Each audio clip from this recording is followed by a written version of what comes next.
Welcome to the Theater of Others podcast. My name is Adam Marple, and I'm the co-artistic director of the Theater of Others.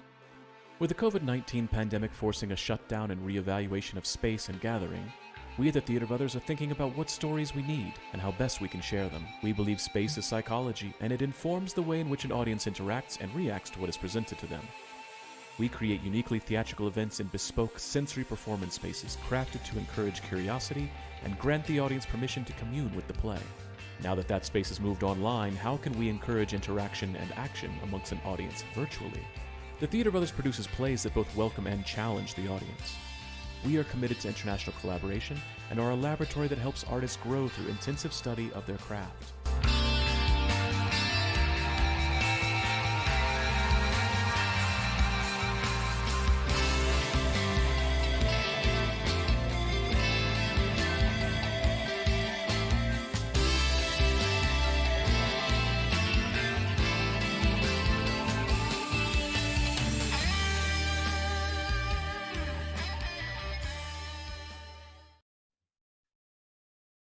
We're live. Hey, we're finally doing it. Yay. Hi, Adam. Hi, Budi. How you going? It's 4:00 in the morning for me. It's great. So it's like, oh. I'm either going to be really dumb or really sarcastic. I don't think I have in between modes this time of the day. Maybe we'll get you to sing. That's definitely not going to be happening. That's not going to be happening. Why not? No. You can do the singing. You can do the singing. I'll do the singing, and I'm happy to. It's like I said last night on the Insta Live. I'm threatening to sing, especially if you ask. I'm threatening to sing. This is awesome. So yeah, it's like people out there like watching us talk and do our podcast thing now. That's kind of cool. Maybe if we hope so. This is the situation is honestly not too dissimilar to what we do on the podcast. Like, it's the same exact setup for us. It's just we have different things going to different places. So like, we just treat this like we normally treat it, but we have the ability to invite people into the conversation. So and Obama's even here too. He's down here sleeping like a little baby, so you might actually hear him snoring. He's like totally passed out. So the whole family's here. The whole family, the whole company is here, and those who are watching, you can join in the chat. We can see you in the chat. You can send a question to us there. We've got people monitoring the chat where they can invite you into our breakout room, and we can bring you on and talk to you and answer your question live. And if we can't answer it, again, we'll find somebody who can answer it. That'd be really good. I'd love to have a little chat with somebody out there in the wilderness, somewhere out there in digital world, digital land. But I think we should actually try to talk about something that will get people interested into having a conversation with us. I know we have some best of moments from Instagram that people really responded to, but I think the biggest thing we should talk about is how to remain and be consistent with your resilience as an artist in this day and age, and maybe even start with our own company. Yeah. I was remarking before we started that the intro, welcome to the Theater of Others podcast. My name is Adam Marple. I'm the co-artistic director of the Theater of Others. Like, I recorded that in July of 2020. Yeah. And I haven't had to update it because we're still dealing with the COVID-19 shutdown and pandemic, forcing us to reevaluate. Like, it's all still true. And so, wow, what a difference, but what not a difference 2 years has made. Stephen Gualtney is a prophet. He's a prophet, exactly. For us here in Cairo, we start back school the day after tomorrow, Sunday. And we got an email saying we're going back online, and it's what are we doing, folks? Like, how do we do this again? How do I as a teacher, but as an artist, like, how do I keep this fresh and keep here we go, keep that resilience of going like, crap, Well, I think it's hard because we're living two completely different aesthetics in this environment. Because I'm in Australia, we're like mostly vaccinated, and we're working on the booster vaccinations now, and um, the the results of our highly vaccinated community is a different scenario for us for opening up schools and trying to live some sort of semblance of a normal life. But in Cairo you have a completely different scenario. Like Yeah. like can you just today give us a debrief on what is the current state of COVID reality in Cairo, Egypt? I mean, I have no idea. We don't have boosters. I'll say that we don't have boosters. I'm long overdue for my booster shot. We don't have boosters. And we went out today to a place called Kanoklili, which What's that? is, it's one of the oldest souks, one of the oldest markets in the world Oh, that's still in oh, existence. cool. It's Wait a like, minute. So those are the kind of markets that we see like in like Indiana Jones and like sure, yeah, yeah, and like with a 007, dusty and like running, yeah, like and the yeah. motorcycle drivers are riding through the yeah, Yeah, okay. yeah, yeah, Got it. exactly, exactly. It's like, I think it's 1,400 years old, Oh, and it's just alleys and back alleys and things like that, and it's like, it's loud and it's dusty and it's full of people, and wow, that sounds it's like really my intense. it's like my I idea of know. hell. I Um, know, and I'm sure Fan is like, oh, this is so exactly. organic. Yes, and the only reason we went was because the only reason we went was because of her. She needed to pick up something from there. Fine, Yeah, I'll and go. that's the But only place you could get it. It's the only place you could get it. I mean, it's really kind of apparent that I'm a tourist. She can get away with not being a tourist. I'm pretty touristy looking here, Yeah, the pasty white but guy there would with be the no beautiful doubt brown that, wife. exactly. But there would be no doubt that we were tourists because we were the only two people in this market of hundreds, thousands of people with a mask on. And that's the kind of the point. That's the point, is like, nobody cares. Nobody's doing anything about it. It's Well, just, that you kind of have to live your life if there's nothing available for you. Like, what do you do? yeah, no, it's true. It's people get burnt out. I mean, we had burnout. We had like 7 months of lockdown. lockdown burnout. We had lockdown burnout. So like, I don't Yeah, think we'll ever go into lockdown again. It's like it's like take care of yourself. yeah, Because yeah. when you get the vaccination, everyone's vaccinated and boosters. Like, what else are we gonna do? We gotta have a life. And what a horrible conversation we're having. I want to be resilient. I know, I know. Exactly. I think. As I'm recovering from the Omicron myself right now in this moment. Oh So yeah, that's right, y'all. Adam got COVID last week. yeah. I've been running around like a crazy like holy roller Christian with a crucifix running like I rebuke it, and as I've been keeping my contacts very very very very limited Yeah. because I'm first of all I'm horrible when I'm sick, and yeah, I don't want it. Yeah.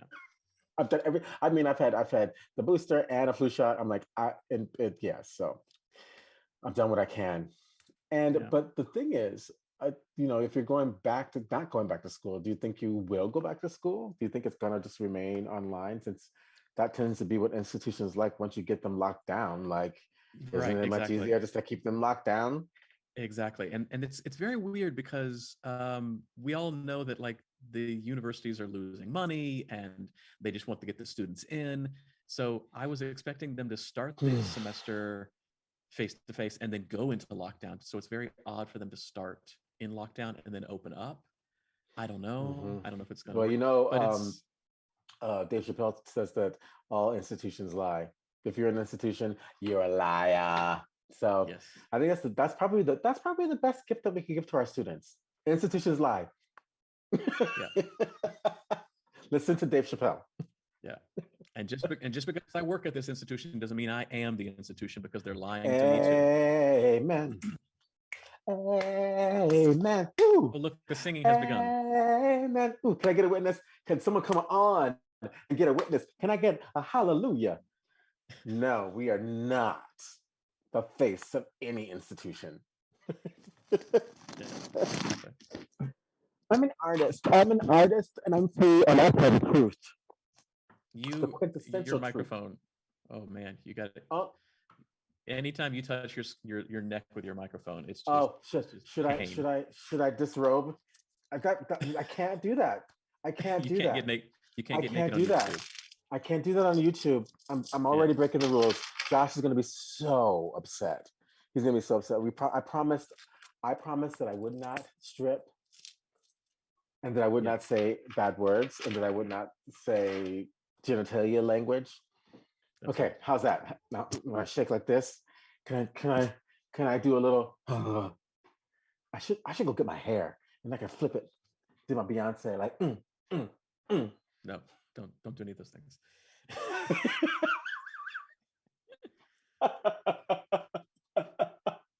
I wanted to have my jewelry because it's really pretty, and I just wanted to. It is the jewelry wasn't live. the problem. I wanted to do something very special for our first live. The jewelry wasn't the problem. It was your neck that was the problem. Yeah, always. Exactly. Blame it on the neck. Okay, so how Adam Appel, how resilient is our company? What were our resilient cues, and how did we come out of? Well, how are we managing the situation? I think the company was incredibly resilient. I think this this pandemic was a shot in the arm for the company. Actually, I think this is probably the best thing that happened to the company was coronavirus. The jab. It was our first jab. Yeah. In what way? We talked about this a little bit on the podcast, but we started. It's a thing where we all kind of started to go, this person is important to me, and I'm spending a lot of time on Zoom with a lot of unimportant people because I have to for my work. Yeah. And in this moment, I really want to be in the room with this person, and that was and so this is how we started, and then we got Stephen Gualtney in the room, and then we started talking about, oh man, what would theater on this medium look like now? We're watching a bunch of really bad digital theater, and then we started to invite Thomas, and then Carina and Chad, and then it grew, and then it grew, and then it grew, and the podcast came out of that. And so this necessity to be with each other when we can't be with each other. And it continues. Like, we had rehearsal this morning, you, me, Jack. Steve. Oh, wait a minute. That was your this morning. Yes, it is. This is still all one day for me. Yes, you're right. Sorry. For your yesterday now. My still this morning. Yeah. For Jack and Gualtney and I, that was yesterday. Yeah. For me, it's 4 a.m. and I've just stayed up the entire time, which is why I'm loopy. Yeah. It hasn't stopped. It hasn't stopped. And so basically, what it's done is it's created a gathering for us. We've actually gathered to figure out, what do we do? How do we stay? If this is the end of the world, you are the person that I want to talk to. You are the person that I want to make art with. If we're all going down, let's go down together. Yeah. Yeah, that gathering. That's the how have I stayed resilient is the gathering. Like, that's for me is gathering that matters, gathering that has purpose, gathering with my favorite people. I'm not making gatherings for people that I don't want to be with. Like, I start skipping meetings. I'm not doing these meetings anymore. I'm not going to this. No. Like, if it's, we have a faculty meeting on Zoom. No, we don't. You do. I don't. I'm not going to that. You can't make me come to this. Sorry. I lost internet. I have no electricity. Sorry. No. Yeah. Well, it's fatigue. It's totally fatigue. But the other thing is, what happens, so what would be a suggestion for someone who doesn't feel like they have a community? They don't feel like they have, a place where they can gather, or even maybe just starting out as a young artist and don't have a community to reach out to, and they want to have that gathering experience. How would you What kind of suggestions would you give them for that? I think about this a lot because, there was uh, maybe 5 or 7 years ago, um, there was a thought of we as a society becoming less and less religious. Maybe you're not less and less spiritual, but less and less religious, and religion for a lot of people is maybe what is being taught, what is being said, what is being worshipped. It doesn't have the same meaning, but it's the community, it's the gathering of people. It's I come there every Sunday, or I come there every Friday, or I come there every Wednesday, and I get together with people that I really love being with. And I remember they were doing a lot of studies and a lot of research into how society was becoming less and less religious, which also meant that they were going to church less and less, which means there were less and less connections, and loose connections between people, because now there was nothing to hold them together. And these kind of pop-up events started happening. It's like the Church of Running, where it would be a group that would get together on Sunday mornings and just run. It wasn't a church, So like but it was you'd have to run after a scripture. no, it had nothing to do with religion. It was a completely secular event, but it's this idea of, but we are going to get together on Sunday mornings. Can I get that, And Jude? Can I get that John? Can I get that Luke? What's the Genesis?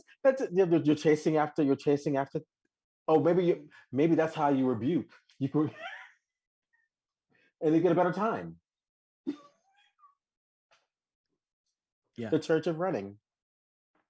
sure.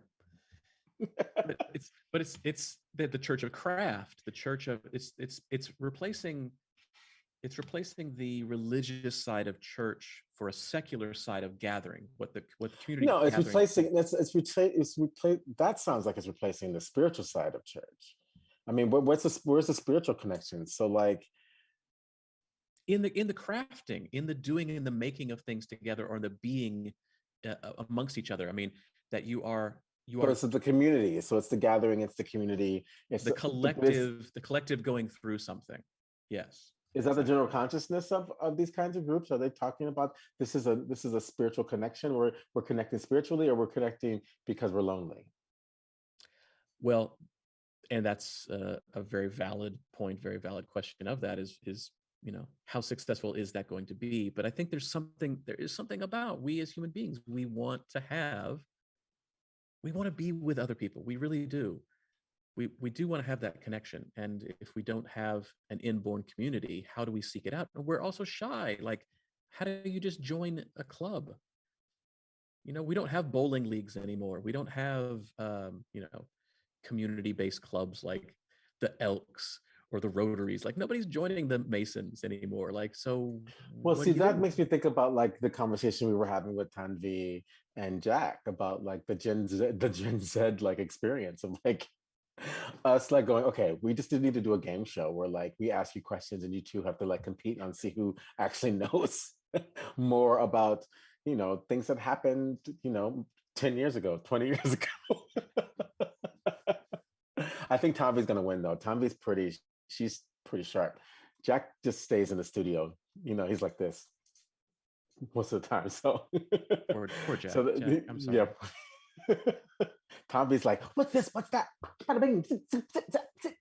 Um, but I also think that one of the challenges is because what happens with theater is there's actually a spiritual connection. And when I'm talking about spirituality, I really love Anne Bogart's translation of spirituality of being spirituality dissolves boundaries. That we want to dissolve the boundaries and be able to connect to ourselves. There's something greater than ourselves. And I think that the religious space, moving out of the like institutional side of it, because institutions lie.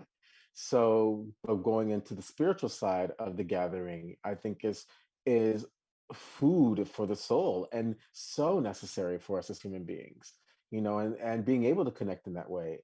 And if the running group is doing that, then I'm like, yeah, okay, cool. But there's something to be said about like a place where we see each other and see ourselves in other ways, which is what theater does. It's like and that's the thing I love about theater is there's this transference of energy that resonates between both the audience and the performers' bodies, where we're dissolving boundaries. We are now in a space where we all are connecting as one species of people, and I think that's what a religious space, a spiritual space, provides for us. And I think that when we had churches and synagogues and mosques and temples, where those were created to create that vibration, because it's an awesome energy. And when that energy is integrated inside of a theatrical experience, that's what I'm interested in. That's what I'm always looking for.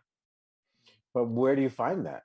For me, I would say, and this is the thing that's really hard. It's like you can't get up and get on a plane and go to Bali right now. Well, we can't in Australia. Maybe in where you are, you can hop on a plane and go to Bali. Lucky you. Um, but how do you do that? And for me, I always say go to nature. Go to nature. Go to nature. Go to nature. Find a tree. Sit with a tree. Learn from a tree. Oh, I have a book to recommend. I have a book to Oh, great. recommend. Uh, The Hidden Lives of Trees. The Hidden Lives of Trees. I know this book. Why do I know this book? The Hidden Lives of Trees. And who is it by? Hang on, I'll tell you exactly who it's by. But it's so good. I'm reading it right now, and it's just his last name is spelled. His first name is. Let's see here. Where are you? Hidden Lives of Trees. Peter. Now I can't. Why are you going to give me a name like that, y'all?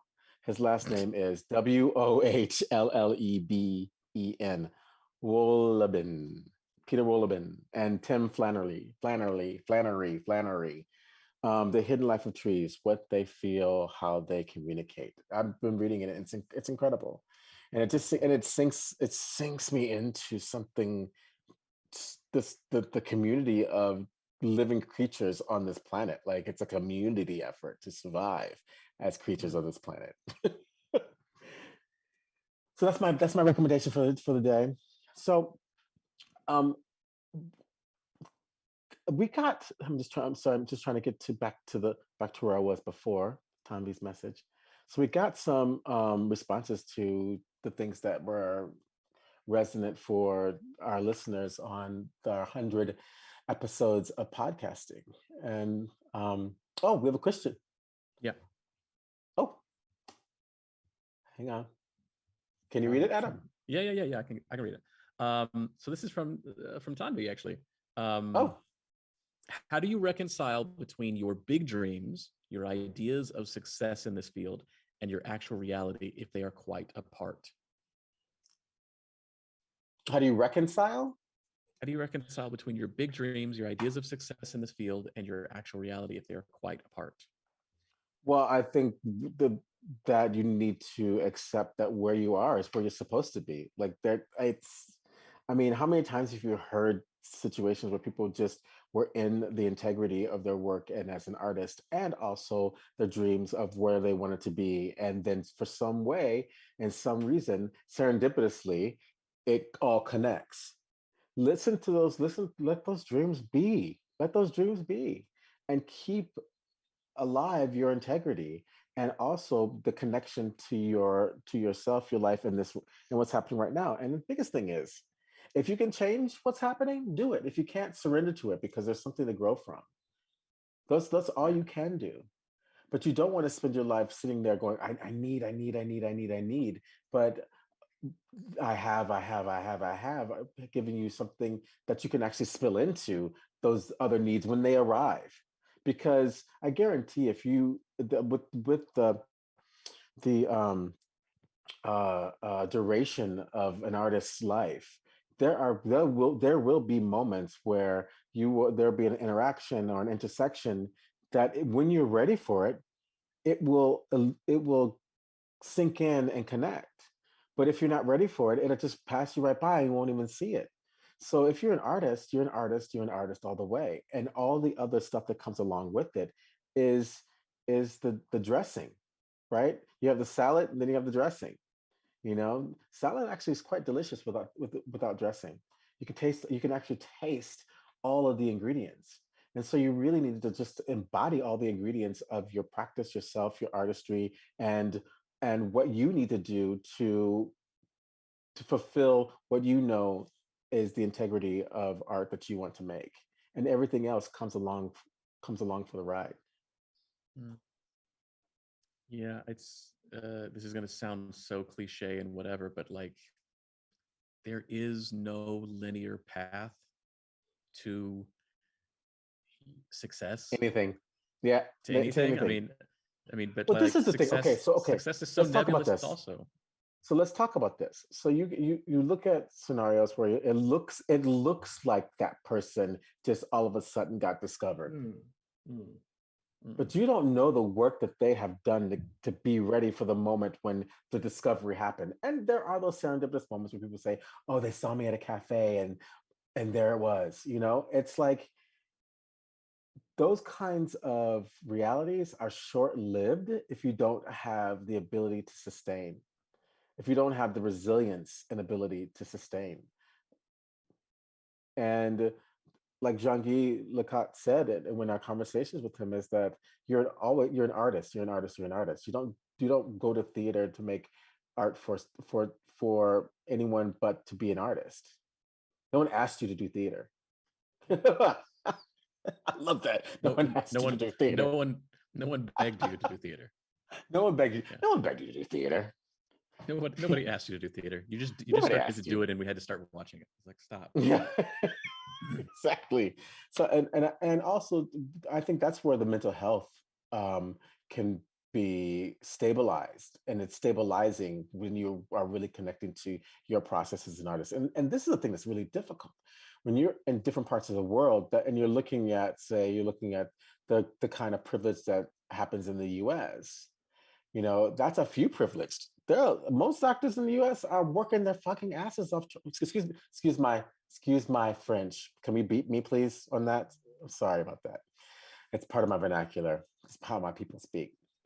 Are working their butts off. Yeah. I'm not used to YouTube. I'm used to having my own platform. But it's about the integrity of, you got to get into the studio. You got to get up and keep working. You're training. If you're not working on the job, you're training and working and keeping yourself in practice. And it's a hard job, and to be an actor. And the things that are required of you are not the same requirements of other professions. And the ones that are successful at it, they really are successful at all of what it is to be an actor. What you see on television, what you see on the films, and even on the stage, there's so much other stuff that happens before it gets to your Netflix or your movie screen. So it's all about integrity. She has another question, a kind of follow-up to that, a continuance to that question. How do you define and cement your own ideas of a success and stop comparing yourself to other people once and for all? Stop comparing yourself to other people once and for all. How does she do that? How does one do that? Stop. As soon as that starts happening, literally say to yourself, stop. It's useless. It doesn't matter. It's like they say when you're doing meditation, like once you find that you've caught yourself in a thought, just say thinking, and then get back into the meditation, get back into the gratitude, get it back. It's just like, okay, that's happening. I recognize that, and I'm going to break that pattern and move on. Of going like, that's their path. What's my path? I mean, and why would you want to live someone else's path? Is the biggest thing. Yeah. I'm speaking to Tanvi with her gifts. There's so many gifts that she has. Like, to be able to really sink into that, my goodness, that's amazing. That's really, really amazing.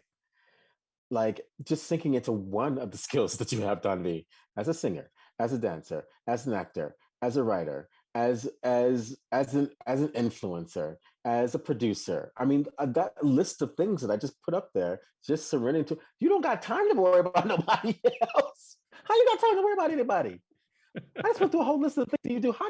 How do you have time to be worried about somebody else? Don't be worried about them other people.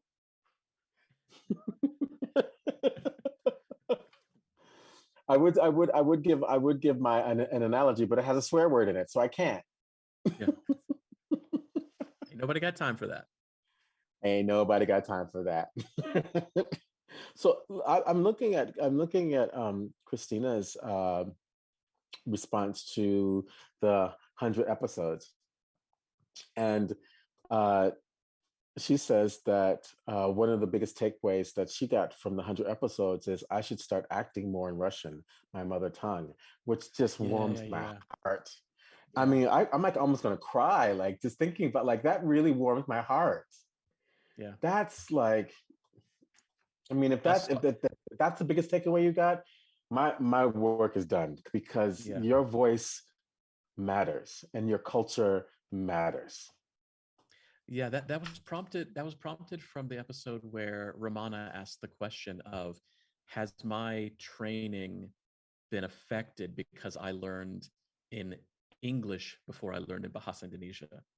And if I perform in Bahasa Indonesia, is my training going to have affected that? And will I be a different actor than everybody else? And we were like, of course, yes, we did this. We are a part of the problem with this. We recognize that. It's like, what do we do? And it's funny because even like the best intentions, you know, no good deed goes unpunished, you know. And so I think the biggest thing is to if you're really doing the work, is that it's a process and there are going to be things that don't work. But if you don't take a chance and you just omit, like I've said before, that's violence against someone's culture that's not your own. Just omission of, because it's just easier to omit because the old way of doing it worked. You know, it doesn't work anymore. You know, and so I'm happy. And me and Christina, you've got some great playwrights in Russia, so I think you're going to be doing quite well. You're going to do okay. And she's a pretty good playwright herself, and so she could be writing. And a producer and a teacher, and she sent me she DM'd me on Insta. You know, that's what the kids say. You get a DM. That's a direct message. I got a DM. And she said that she loved that conversation that we were having about Shakespeare in multiple languages. Why do we need to do it in English when we could do it in whatever mother tongue that the actor's in, and have the subtitles of whatever you want, you know, not subtitles, what are it called? Not sub, but surtitles. Thank you. Have the surtitles up with whatever language you want them to, that you're going to say is the communal language. I mean, you could have and they're going to do it, and they're looking at doing it in Singapore with their company. And I was like, oh my God, I totally approve. I will help however you want me to, you know. And it's like, that's brilliant. I mean, like and for me, that's the kind of Shakespeare I want to see. Yeah. I don't want to see any exactly. So yeah, keep it up, Christina. Keep it up, girl. We got another question from the chat. So Shui must be at work, as she said she was going to join us from work. So thank you for joining us, Shui. Her question is, how did your perception of art change from where or when you started as an artist educator? Have you been surprised and are disappointed in any way on how it has changed or unchanged? Your perception of art from when we began. As from school and before training to being an actor to being a trainer to how's the evolution of where we are now? Was that what she said? I'm assuming that's what she's just trying to. Your perception. How has your perception of art changed from when you started, and are you surprised that it has changed or isn't changed from the start? Oh my goodness, like it's really changed, especially for me, because I'm sure for you as well, we've traveled so much Mm. and experienced so many different cultures and the way that they express art and make theater. Like Mm. my life is forever changed. My research, the foundation of my research is from Bali. That forever changed me.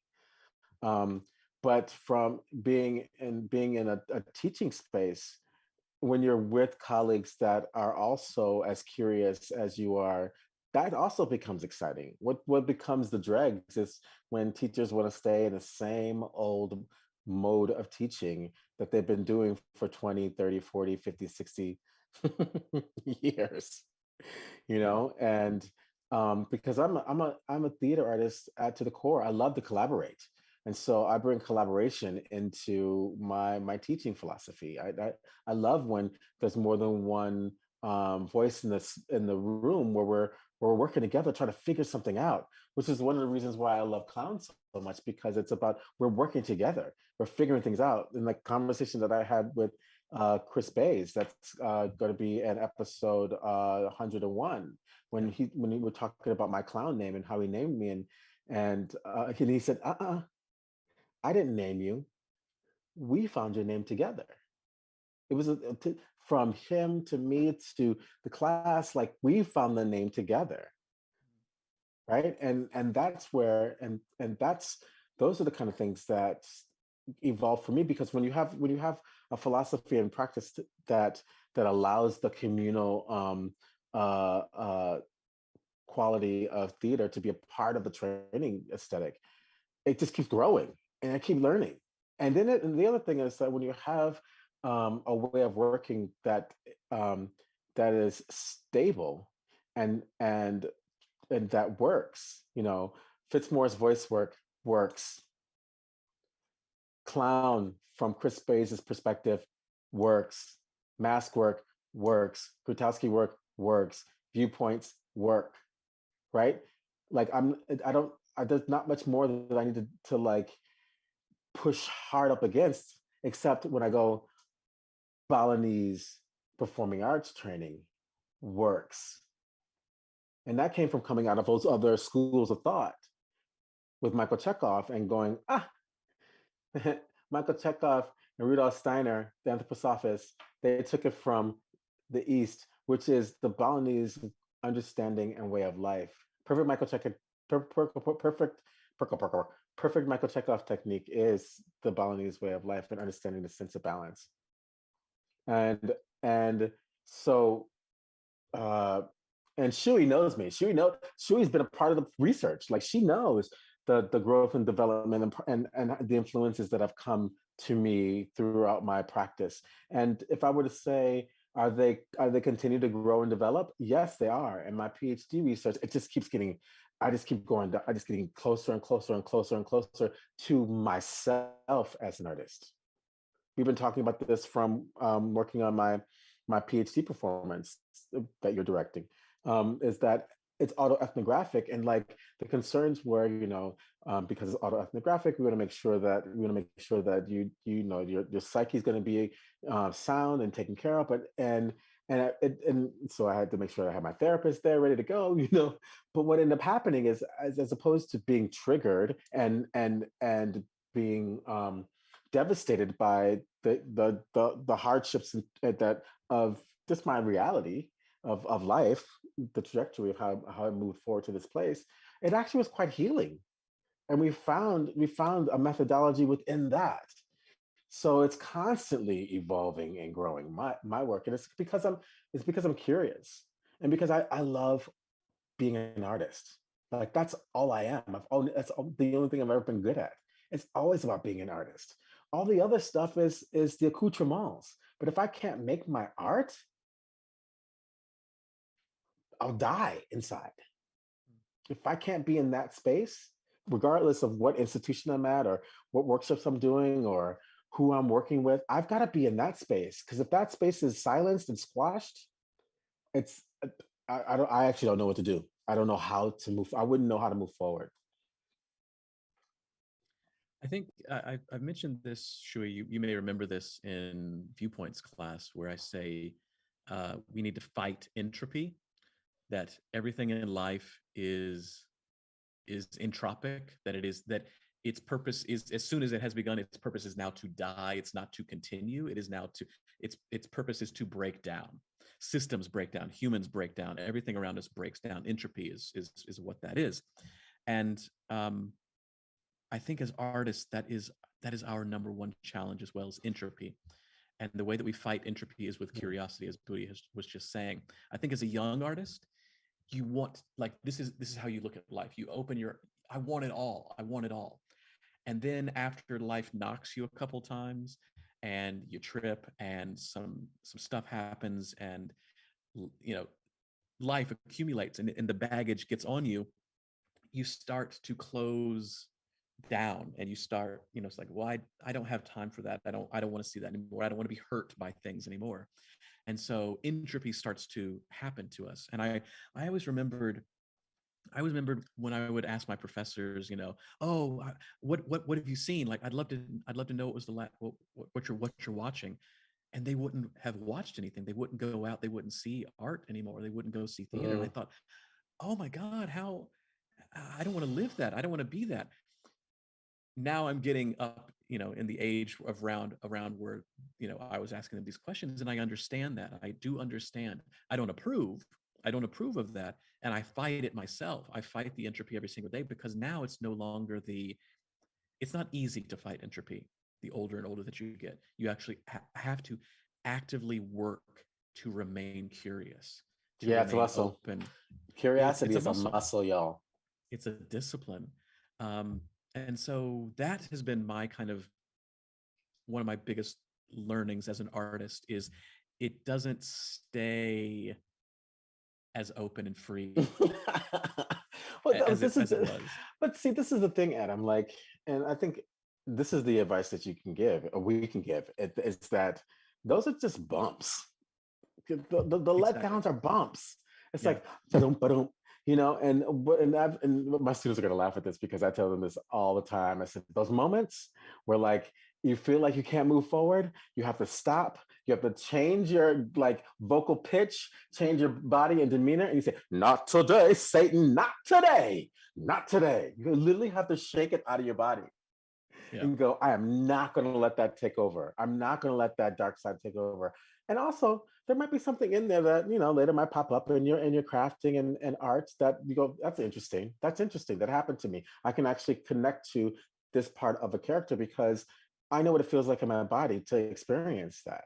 And I'm not asking you to go method with that, but the experience is the experience, and your body is like a palimpsest of experience, which is the reason why things can't be linear, because the experience is going like this. So you have to experience the cycle of that, and then experience the next cycle of the next experience. And as you are dreaming and trying to have a career where and see yourself in the arts and making money at doing it, it feels like it's going straight, but it's actually going up. You're connecting to that, and then you are here. You're always here, like the Balinese say. You're the center of the universe always, and so it's like a hermeneutic, like stacking up. Like, okay, that I recognize this place, but I'm actually changed. I'm a little bit more grown now. Oh, I recognize this place. I'm changed. I'm a little bit more grown now. And that is what you want to be excited about and reflecting on. And just look at who you are now and go, did I have this kind of awareness 5 years ago? Because the fact that you're at this live YouTube, there's some consciousness going on, because our whole 9 listeners have been with us since the beginning. Yeah. So that's also part of your growth and development. I think it's hilarious how fatalistic we are as humans.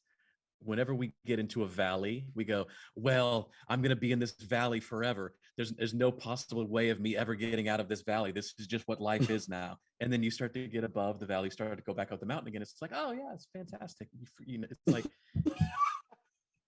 you've been in valleys before. You will be in valleys again. They will not last. Valleys don't last. Yeah. So yeah, just getting past that point of like, oh, you know what? 5 years ago, I had very different problems that I thought were impossible to solve. And now I look back at those problems, I say, I wish I had those problems now.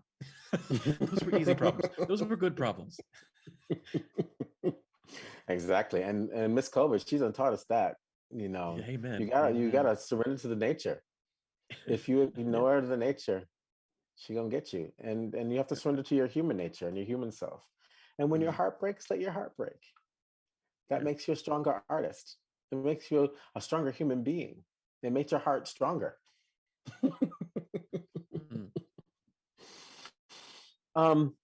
Let's see. Let's look at another response here. Who's Sir Pottington? Do you know Sir Pottington? No, I don't know who Sir Pottington is. Sir_Pottington says, I have learned to be a more courageous artist and start chasing the work that is important to me. I think we just touched that one right there. Yeah. You know, being courageous. Because the other thing is, I love that courage is connected to vulnerability, right? So it's like, Brene Brown says that it sounds like truth and feels like courage, but because I'm working with artists and actors, I say it looks like truth because we're always working with images. It looks like truth. We see the truth, and it feels like courage. Oh my God, should I say this? Should I say this? Should I say? Oh God, and then you say it, and you're just a little bit vulnerable with saying it, and then you move forward, and whatever the results are. So if it looks like truth and feels like courage, so I think courage is definitely something that we need to do as artists and be connected to. Just stretch out into it, stretch out into yourself, stretch out into the relationships you're having, stretch out into the possibilities of failing. You know, failing is like, failing is part of the revision of life. It's necessary. It's where we learn. That's how we process information. Don't touch the stove. It's hot. And then you heal from it. You might have a scar from it, and then you have a story. Yeah. Exactly. Do we have any more questions? Does anyone want to hop on and have a chat with us? Does anyone want to hop on? Come on. Oh, is there another question? No, that's okay. That's just your mother saying hello, and she loves us. Oh, that's nice. There's another Instagram from Liz Lambert. Is that right? Lisbeth, yes. Lisbeth, she says, in one podcast, Budi said, quote, if you're taking the time to ask, should I, use that time and should, end quote. Yeah. And she gave me a glowing heart. I think that's hilarious because I'm reading this. I love that she put it in quotes because she's like, I didn't say that. You said that. If you're feeling like you should, then should. Then should. Yeah. I love the non-grammatical way of what that means. Yes. The non-grammatical prophecy. Yeah. And Lisbeth as a Spanish is her mother tongue, from Mexico. She read that in English, translated in her head, and went, no, I know what he meant, but I know what he meant. Welcome to my world. Welcome to my world. This is what it's like to live inside this head. I know what it feels like, but it sounds really funny. Yeah. Well, but this is good. She asked us, because she had asked us before in a podcast. She'd asked the question of, how do I know when I've gone too far in rehearsal? Do you remember this? She asked that question. Oh yeah. And what's over the top? Like what's over the top? Yeah. Like when is it too much? What is too much? Yeah. I remember that, and we were talking about the term over the top coming from the trenches of World War II, where you'd have to go over the top to go into battle. You were in the trenches, and you have to go over the top to go into battle. So it's actually an act of courage I learned that from Christopher Bayes. Like, it's an act of courage. What we do as actors is an act of courage, right? But see, this is the thing. If you listen to what we're saying today and the questions that are being asked and the things that are resonating, we're kind of like a broken record. Yeah. We're kind of saying the same thing over and over again in a different way. Maybe that's why we only have one listener in Cairo. One at a time. Exactly. We have a conversation one at a time. Yeah. But go ahead. No, I think Shui wants to come into the chat somehow. So how do we bring her in, folks? Stephen, Joshua, Ooh. Jack, somebody bring Shui into the chat. We want to see her. My mom. That was my mom. My mom did say she loves us. So good. I know. She loves us. I didn't see that, but I know I saw it. I love you too, Mom. Shui, get into the chat. Come on, Shui, where are you? Come on, get in here. They put the Zoom link in there for her, so she can click on it. Cool. We'll see when she joins.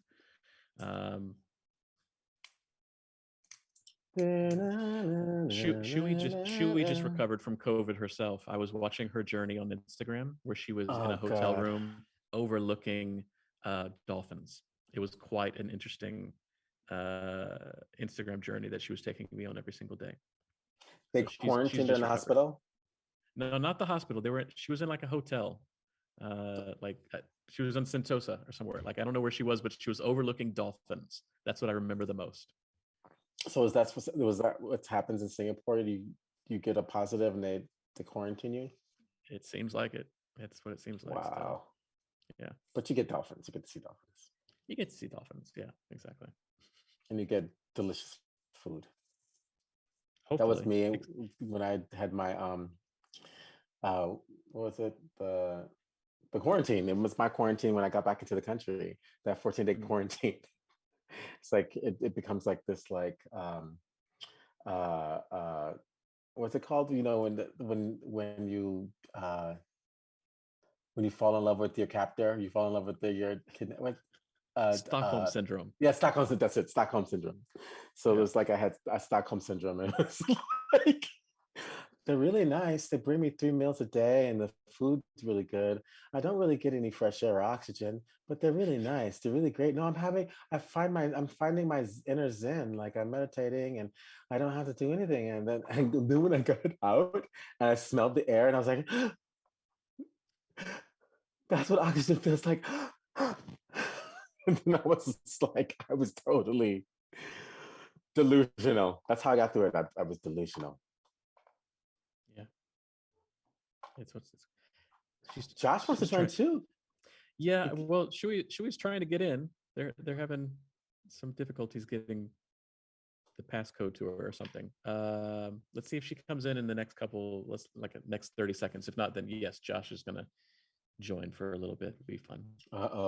As he's running this digitally from his office. How do you do that? How do you join and run it digitally from your office? Maybe that'd be the question you ask him. He's also doing stories on Instagram as we speak. Like, literally, he's got. How many screens do you have going on, Josh? This is ridiculous. I forgot about that. He's gone Insta live. Yeah, this is his takeover day. This is his takeover behind the scenes. Come on, Shui, where are you at? You know how Zoom works? Shui. It says incorrect passcode. We're screwing this up for her.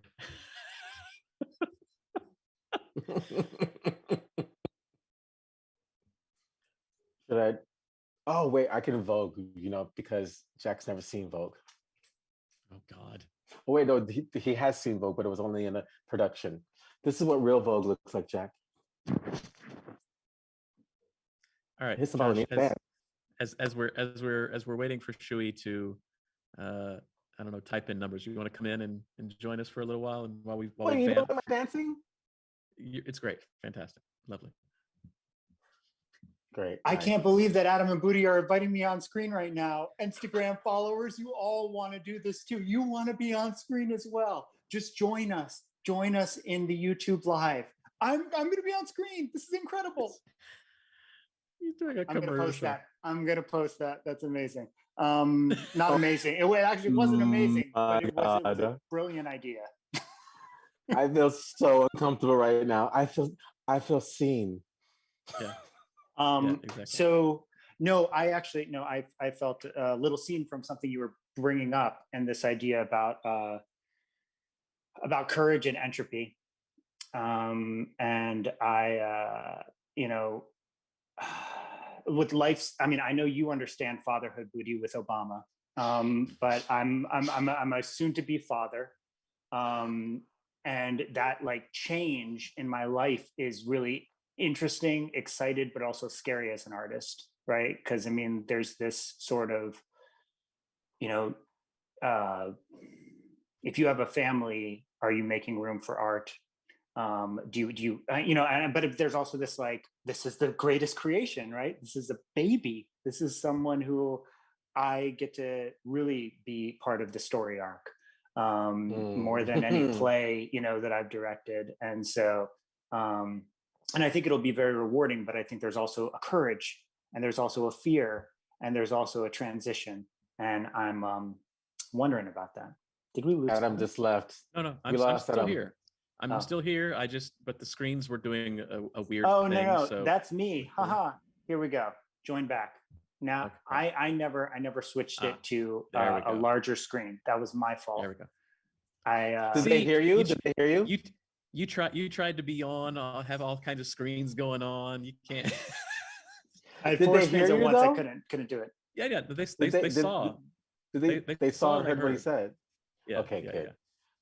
Yeah. I think that's amazing, Jack. I think Josh. Awesome. Josh. I think that's amazing, Josh. That's really cool. But what's your fear? A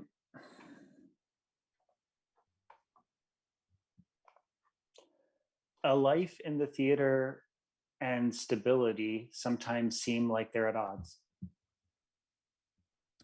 Yeah. So what's your fear? I guess my fear is that idea of I don't know, it's that's a good question.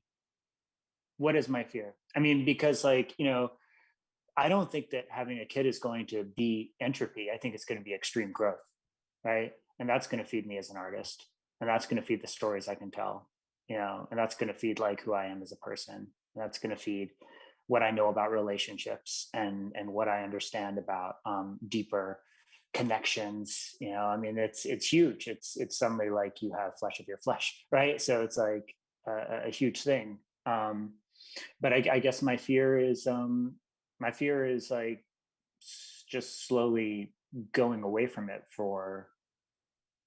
in search of whatever is quote unquote stability. What does that mean? Going away from it?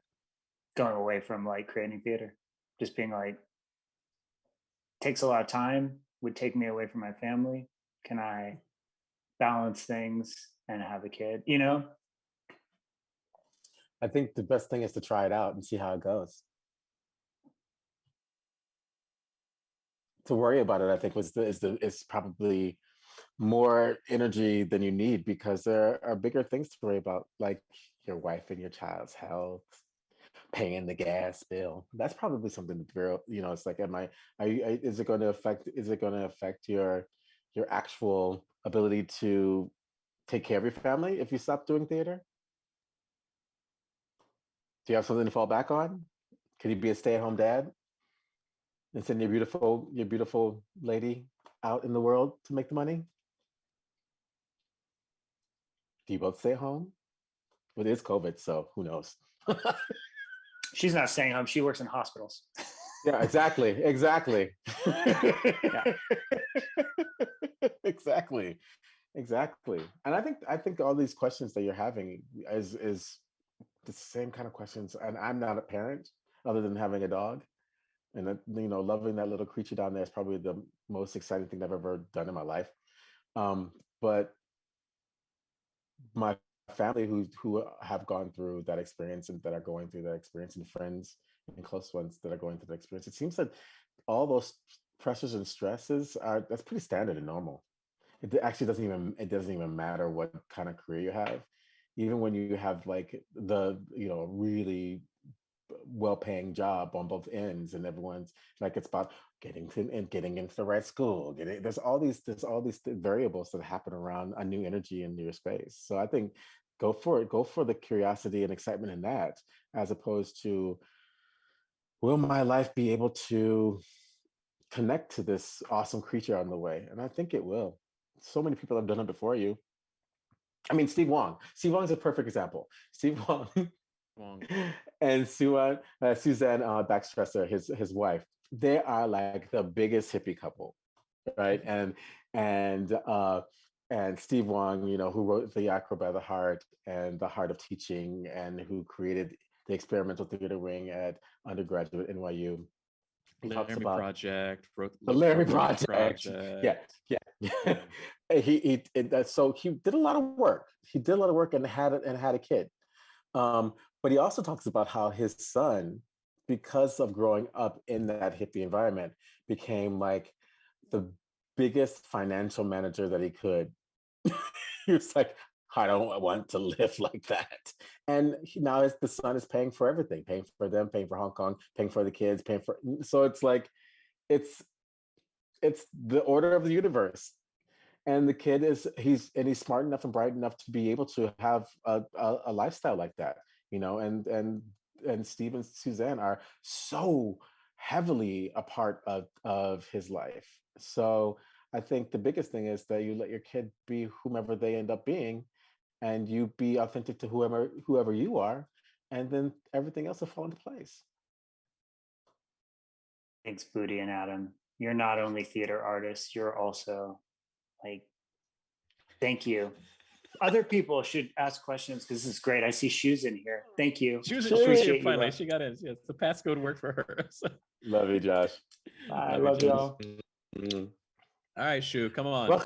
Welcome, caller. Caller, you said welcome. Hey, there she is. Hi, pretty girl. Hi, pretty girl. Oh my God, it's been so long. I know. Hey. Oh my God, you're like a grown up. Look at you. You're like a grown up. Really? Thanks. Not thanks, old. Thanks. I didn't say old. I said grown up. Thank you. Yeah. I hear you guys like every day on my way to like anywhere. If I go to work, if I'm going to town, and you just throw on a podcast. I love it. So we have 2 listeners. I always hear you guys, and it's just nice to see you guys. Yeah. Are you at work right now? Is that what's happening? You're at work? Oh, no. I'm at home now. Oh, okay. Your video just went off. Okay, she's still. There you are. You're back. How you doing? How's Singapore? How's the arts in Singapore? What's going on there? How's the recovery from COVID? Slow.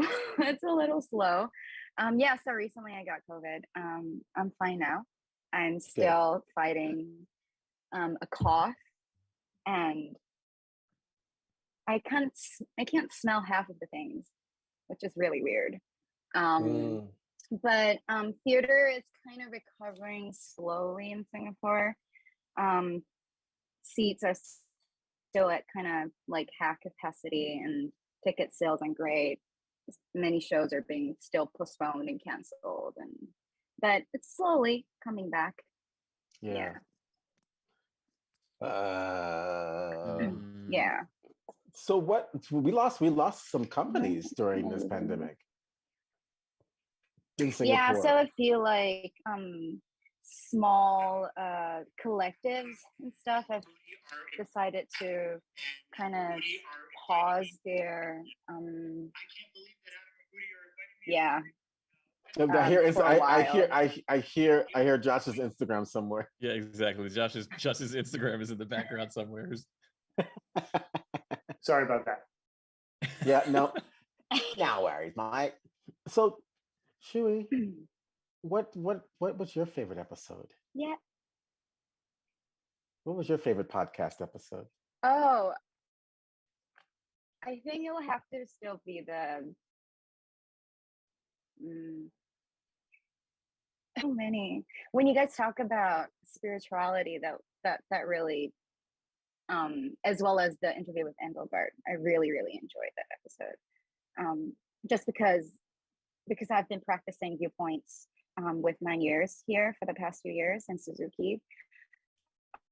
And that having practicing and then hearing all these quotes and ideas from Anne herself just really kind of put everything into perspective. And yeah. Are you still able to train? Are you still able to train, to get together and train? Not at the moment, but during COVID, we've been training online through Zoom, which was very, very challenging. So doing viewpoints on Zoom was a whole different experience. Oh, come on, tell us about this, because Adam's going through that right now. So how did you make your way through it? Because Adam has to start teaching. I'm supposed to start teaching viewpoints in 2 days online. Oh my God. And yeah. Oh, I can't say I love it. Of course. Let's just put it there. I can't say I love it because the space is completely different, right? Suddenly the space turns 2D on the screen and you have this rectangle to kind of play with. But I mean, don't get me wrong, you still have the physical space that you're in. It's just that a lot of the other viewpoints like kinesthetic response and stuff like that, you kind of have to turn on a different switch where it's a lot more visual than where normally you can feel it, in the energy in the body, with sound and different things. But it's a whole different like skill set almost, and a whole different you open up different senses when you're online and when you're only working with like say 6 screens on, and you kind of have to almost like tunnel vision into this space right here, because and I feel that when I did training online, there was this yearning for connection, this really strong yearning for connection, because and the first probably 5 sessions, after every viewpoint session, I would need to cry. I would have to because I couldn't feel the connection in the first few sessions. And then I realized because the connection's different. So you have to find a new meaning of what that connection is, of what open viewpoints and viewpoints on. And then that was when it got better.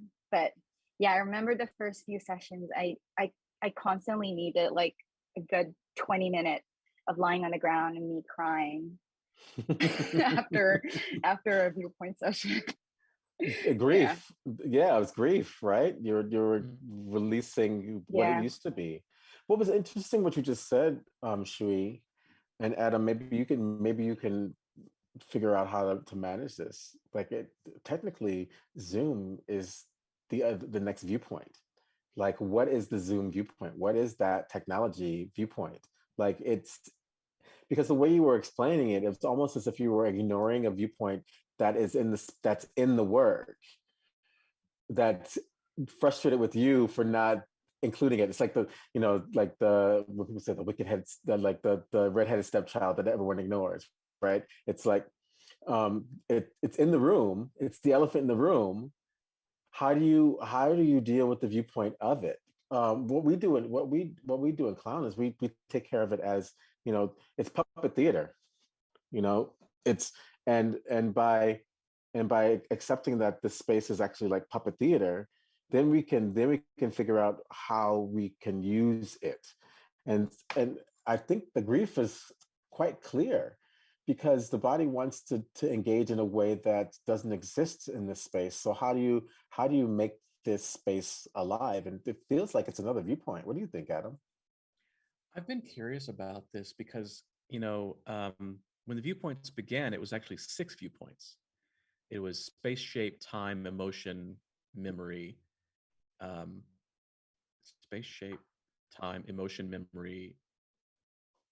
Gesture. No, it's the other Space, S. tape, time, memory. It's 5 a.m. So bear with me as I remember Shape, back. shape, Space, shape, time, emotion, memory, story. So it was Yes. 6 viewpoints. Mary Overly created that. When Mary Overly created it, and Anne Bogart had to expand that to the 9 viewpoints, which is, tempo, gesture, spatial relationship, duration, kinesthetic response, repetition, shape, architecture. Yeah, and so I'm wondering now if we have to move past that maybe we can't do the 9 viewpoints in a space like this. We have to figure out what is then the next thing, because 6 viewpoints still exists. You can still train in 6 viewpoints, and we can still train in 9 viewpoints, but this is requiring something completely different. That 6 viewpoints and 9 viewpoints were training for a space that we were sharing. And if we can't share that space, and it is so visually dominant, and it is also bound by parameters of this, then do we need to have a rethink of those things? And I don't know. It's a curious thing, and I think you do. I think you should explore that. I mean, and that's what the classroom is for. That's that's where the institution can actually help us out, because we can. It's actually an institution. It's a question. It's a practice. It's a question of practice. And how do you engage it? It's what Anne charged us with, of bringing on company members to talk about what it means to train online, to train physical. We should bring on dancers who've been having to teach online.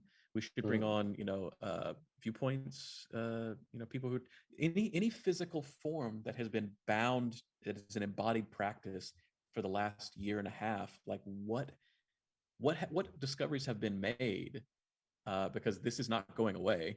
This modality of teaching clearly is what is we're all going to jump back to if we have to.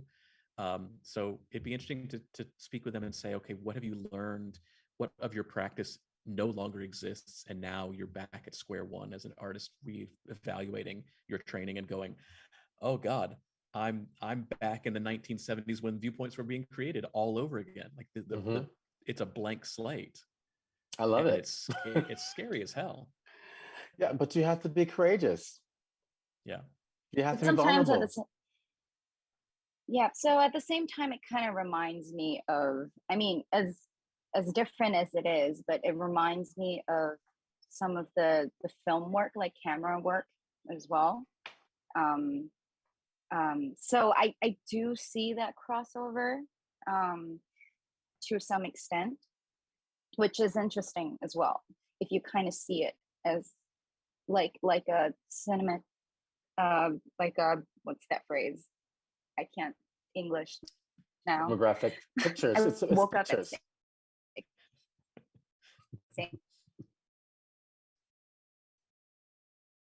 Uh-oh. Yeah. Oh. There, that. But you have to remember that it's pictures. It's moving pictures, y'all. And what is the viewpoint of a moving picture? I mean, you could work with a still image and then build from that. How would you apply the viewpoints to a still image? And then what does it do when it moves? I think it's more about composition. It's what I discovered in my composition workshop that I did last year on Zoom. It was like, it actually worked rather well, the composition workshop in this modality. I mean, of course, we lose some things, but because it is a frame, because you are bound by certain things, compositional elements really pop and really kind of stick, really jump out at you. So whereas in open session, you're not necessarily thinking about compositional frames. It is where you're trying to where you can get to with the work that you can create. Here in this space, it almost has to be less about sensing and being, and maybe more about composition because it is so bound to the eye. I don't know. I guess I'll start exploring that in a day and a half. Yeah, you will, boy. Yeah, Good you luck. will. I don't wanna. You gotta. Yeah. Sure, you need to send us more questions Yeah. I will. because we love answering questions. How is this YouTube live? Is it interesting? Should we keep doing it? Yes, definitely. Okay. Yeah. It's our first All right, time, so because Shui said we'll do it, because she said that we should do Yes. it. We should continue to do it. yes. You can go Nobody on else Facebook has said it. too. Yeah, you know, Everywhere. everywhere. You know, I'm please don't make me go on Facebook. Just not. So wait, just not what at 4 time o'clock when you guys do recording for podcasts, what time are you guys have to, I don't know, what's time difference between? Evening, like around 7 o'clock, 7, 8, 9 o'clock p.m. my evening. Yeah, and my 11, 12, 1 p.m. during the day. Yeah. Okay. So Which is normal what time, in New York? not like Yeah. now, not like now, which is 5:20 in the morning. Oh God. It's all been one day. I'm coming Oh, no. coming up on 24 hours at this point. from Oh when- yeah, Oh, because you had no. rehearsal. Like you have 'cause rehearsal I in had 2 hours. rehearsal. Yeah, exactly. Oh wow. Mhm. Yeah. Well, we should probably let you go. Yeah. Have your life and be beautiful. Thank you for Continue having me. shining the light. Oh, come back. I love you. I will. So good to see you. I love you I too. miss you. I love you both. Oh, we love you. Shay. Bye. Bye. So, Adam, I Yeah, think well- we should wrap it up. You think so? I think you need to go to bed. Well, that's for sure. We do have one more question if we want to take this Oh, one more great. question. Let's do it. Let's do the one more question. So Mark is in the chat, and he Mark he Nana? has, he has reminded us that Oh. he sent us a question via Instagram. So I'm gonna read the question. Oh, here we go. I'm ready for a full tilt boogie whammy. He's good. No, He's no, good for that. this isn't a full tilt boogie whammy. This is a Okay. legitimate, this is a question that we get often, and I think it's perfect to ask it here when we're talking about resilience, actually. Why so does he Mark come on and asks- chat with us? Why is he just like chatting? Why does he? I'm sorry. Just go ahead. Go ahead. All right. So Mark asks, could you please provide or articulate the advantages of doing an acting degree and disadvantages of not doing your acting degree? Because Your acting degree. Your acting degree? Did you say your? Of not doing your acting degree, yes. Because I'm living in Sydney, I'm finding myself telling people I'm a security officer, which I am, and not telling people I'm an actor because everyone here seems to have a YouTube or social media channel and they want me to be in it. I didn't agree to do work for free. I even got into an argument with someone and articulated the history of First Nations people and people of color working for free. And to make it worse, this person was getting paid to interview people and expected the guests in the interview to do it for free. I can't sit at a table and do the same job as the person on the other side and they get paid and I don't. I'm not sure how it works with podcasts, but when it's film and social media, where do you draw the line? I think your line is clear. Yeah. That's my answer for that one. I think your line is very clear. You draw a very clear line. And I think that can be some inspiration for anyone that's on the line listening. Yeah. And what was the first part? Something about your acting degree? Could you please provide or articulate the advantages of doing an acting degree and disadvantages of not doing an acting degree? Just take the your out of it. It's not. I heard you said your. Well, he says your, but he's not meaning your acting degree. He's just meaning one's acting degree. One because he's one of those that has one. The advantage of having a degree versus not having a degree. Well, it depends. Well, it all depends on what the degree is in and what do you want to use it for. I think I think the biggest challenges are that artists that go to drama school are looking to should be looking to develop their skills to work as an artist. What's happened, and Jean-Guy talks about it in his conversation with us. Now he articulates it quite clearly, unlike me. He articulates it quite clearly when he says that you don't go to school to learn to be an artist. You are already an artist, and you should be going to school. You should be going to programs that understand that. First of all, if you're going to go to drama school and become an actor, you need to go to a school that understands that it's not there to teach you to be an artist. It's there to give you the skills to be a better artist. And uh, and with that being said, what often happens is you can actually see the styles of different schools. Like that was a great thing about my job at Chautauqua. I would see all of the top drama schools of America in one place with the creme de la creme, the best of the best that got accepted into the acting conservatory. But I could see the style of each school. It was so clear. So there's a particular aesthetic that gets developed at every school. You can't avoid it. But the problem is that when actors go into a training institution, they think that that's the only way to work and that's going to save them. So the job of us in the institutions is to say, no, your art will save you. Let's make you a stronger artist. Let's get you closer to who you are as a human being, because the stronger human being you are, the stronger artist and kind of work you will be making. And be able to do what Mark has said, to draw those clear lines of knowing your own value. And he's one of my students. Mark, you make me so proud every day.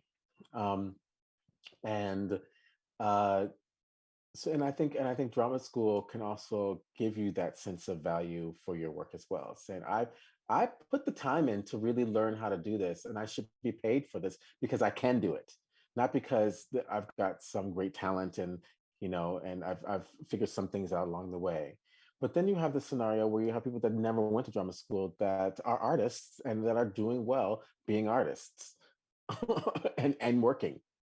And it's relative. It's relative to who you are as a person, what kind of work you want to be doing, how you want to be considered. And in this day and age, drama schools, this institutional learning in these places, they have a hard, strong hold on a lot of industry kind of relationships and contacts. So you also are looking at the drama school and how they're going to help springboard you in a way that you couldn't do when you were working amateurly, or even professionally, outside of any kind of institutional learning. So it's like, what can this institution do, and who will they be able to give me contact to, access to? Because a lot of management teams and agencies around the world, they feel that if they're coming out of a drama school, they can trust them with their big contracts, or at least be able to trust them to do the work. You want to have your managers and your agents are going to want to know that when they send you on an audition that you're going to book it because they want to make money. And also that you'll be able to have a professionalism to be able to maintain relationships in the professional environment and do a kick-ass job, which is good for everyone. So it really is about what kind of artist you want to be and how you see yourself in the industry. Yeah, I mean the degree, a degree is a degree is a degree. Honestly, if you want to go in to get a master's degree, you don't need to have a bachelor's degree in acting to go get a master's degree in acting. It doesn't really matter. Everybody should, not everybody needs to get a degree in this world. We paper chase a lot. I think we set it up that you haven't accomplished if you haven't got a degree, and there's a great deal in trade schools. We need people in trade skills that can do that. But it becomes the question of, do you recognize that you need a safe space to experiment? Do you recognize you need skills that you do not have and cannot acquire on your But own? talk about the safe space. It's like safe space or brave space. Because Yes, as an we're saying actor, brave space now. right? Because safe space is like, as an actor, you need to be brave in space. Like, just it's safe. This it's and oftentimes, like once again, plugging the podcast with Christopher Bayes, episode 101, 101, that, this safe space. There are people that would never feel safe in these spaces ever. So there's nothing you can do to make them feel safe. And I think that's what it was making me think of. It's like a group mentality. It's like, this idea of safe spaces becomes this like group mentality of like, no one can get higher than the lowest level person. No one can be as safe as the most unsafe person. It's like, you want to be in a brave space. You want to be in a space where we're challenging people and we're doing things that people don't do in normal everyday life. That the art should supersede the doldrums of fear and what would be considered to be safe space. We're artists, and so there's an agreement. So there has to be so you have to establish what a brave space is, and those are the rules that we work by. So we hope we answered that for you, Mark. We didn't have to wait weeks and weeks to get you the answer for that one. So glad you could. Were we going to answer that one on the next? We were going to answer that on the next podcast. So that's pretty much it's on. Yeah. Yeah. Because yeah. I brought Mark. I did bring up that you did have a question the last time we recorded, but it was our 100th best of, and we weren't answering questions then. So yeah, we're not ignoring you, and please send us more because I love your questions. Exactly. So I think we did it. We did it. We did our first YouTube live. Yeah, we did it. Wow, yeah. That's amazing. It wasn't as complicated as I thought it was going to be. Yeah, we can do it. We can do it. And everyone, thanks for coming and listening to us and watching us and seeing how we work. And Adam, it's so good to see you. I saw you earlier today, and I'm going to see you again tomorrow. But I love you so much. I love seeing you. I love you so much. I want to go to bed. I'm tired.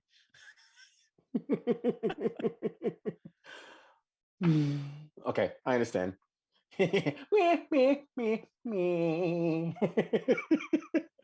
Oh, if I only had my I need a button that I can press that goes, yeah, and that might wake you up. That'll get you ready for another 12 hours of work. Right. Jack, that's not a priority of what we need at this moment. Just keep doing what you're doing. Just keep editing the podcast. Just keep composing the music for the PhD. The yes button can come way later. Well, it's all about the hotkeys for Jack. It's all about the hotkeys. Well, okay. So how do we say goodbye, Joshua? How do we say goodbye? Whenever you're ready, I have an outro video. So I just need a good, clear, like, bye, Adam, bye, Budi, and then I'll play it. But I think the other thing, I think the other thing, though, Adam, is if there's anyone by chance, first time ever, they've stumbled across this. Yes, stumbled across this. How can they find us, Adam? What is the best way they can send us provocations? How? This is exactly how we do it every single podcast. Yes, so let's not let our listeners, our local listeners, down. Yes, you can leave a 90-second voice message at speakpipe.com/theater of others. Again, speakpipe.com/theater of others, all one word. You can leave a 90-second voice message there. We can play it on the podcast. We can answer it there. If you don't like having your voice heard, like some of you today didn't want to come on, that's totally okay. You can send us an email at podcast@theater of others. You can also go onto our Instagram. On the gram, y'all. Facebook, we even have Facebook. We have a LinkedIn. We have a Wisdom. We have a Signal. We're on it all. We're on it all. Even on the website itself, you go to the website, theaterofothers.com. We have a contact page. All of the information about what the company is doing there. We've got Stephen Gualtney's playwriting and adaptation workshop coming up. Deadline coming I'm doing up it really soon. Budi's going to be doing it in the February. In the Eastern workshop. You got Eastern workshops and Western workshops. We also have the deadline coming up of the Audio New Play Festival. We are producing. Also, you don't need to have anything. You don't need to have anything fully written out. You can have an idea, and our team will help you develop it. Gualtney is dramaturging it. Adam will help the directing. We help with the actors, selecting the actors. Jack is the boss of the sound. So right. you got a whole team to back you on your idea, and let's help you make your idea actually a reality, and you'll have a work that will be forever in digital space. That's right. So go to the website, check those two things out. We will have announcements about some new workshops and coaching that we'll be doing soon. We're gonna have be some merchandise. coaching, merch. We're gonna have merchandise. We're gonna have Patreon. So just go to the website. All of that. Patreon. Oh, you have to do Patreon because the antics that happen, and I get to swear on Patreon. There you go. So check that out. Check that out. We loved having you all today. Thank you for this. This was an experiment. Really we've been talking about doing something like this, and we're just kind of dipping our toes in the water. But we've got other things planned for this modality, for this medium right here. So yes, we do. Yes, we do. Live workshops and everything. So stick with us, and make sure you subscribe to the podcast and subscribe to the YouTube. Subscribe. Do I do this now? Subscribe to the YouTube. Will there be a link, Jack? Will there be a link, Josh? YouTube? Is there a link here? No, no, you can. There is at the bottom of your YouTube. You can click subscribe, I believe. Yeah, I believe you can click subscribe, or the top. So point to both and just be like all inclusive. Let's be all inclusive on directions. It could be either. It could be on the top right bunk here, or the bottom bunk. It's right here. Check your device. It's here. It's here and here. I'm doing viewpoints. I'm learning how to do viewpoints at this point. This is fantastic. There we go. Yes. So, and thanks for watching.